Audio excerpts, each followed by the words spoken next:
आज सांबादिक सम्मेलन उद्देश्य होची आमर ओडिशा मध्य प्रदेश छत्तीसगढ़ गुजरात आदि अनेक राज्य रे जो कौन सी व्यक्ति जदि निज धर्म को बदलिया चाहे ताहले से कलेक्टर पाखरे एफिडेविट करिबो जे मु स्वेच्छा रे मु धर्म परिवर्तन करू अछि तार जदि से स्वीकृति मिलला ताहले से धर्म परिवर्तन करि पारिबो। आज ख्रिस्टियन माने सुप्रीम कोर्ट रे आप रे चैलेंज करिसंती जे ये जो कानून अच्छे कानून को हटे दिया जाऊ जे कहीं भी निज धर्म को धर्म अन्य धर्म गले काहाकू जणैबा आवश्यक नहीं। आमको आमर भारत वर्षर संविधान अनुच्छेद 25 अनुसार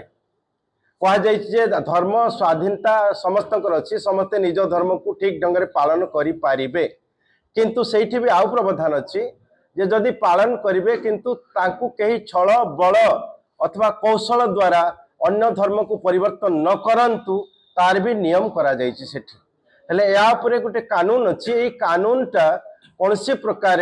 उठी जाऊ या उपरे ख्रिस्टियन माने supreme court Roman Catholic church supreme court रे चैलेंज करिछि एवं आकु सुप्रीम कोर्ट ग्रहण भी करने जाइछन्ति एबे तो सेति में आम सांबादिक सम्मेलन करबा उद्देश्य जे कानून जो प्रकार अच्छी ये कानून बलवत्तर रहू नहले देश पुणी खंड विखंडित हो जिवो जोठी हिंदू संस्कृति जोठी जोठी कम होची सेठी संघर्ष अच्छी झगड़ा अच्छी आउ सेठी से माने अलग अलग हो जिबार चक्रांत आज आवाहन काल अनेक दिन आम देखी आसुछंती सेथिपाई आमे चाहूचु संत समाज चाहूची जे ये कानून बलवत्तर रहू एवं ता सहित जे भी धर्म परिवर्तन करबा काहारी आपत्ति नहीं आमर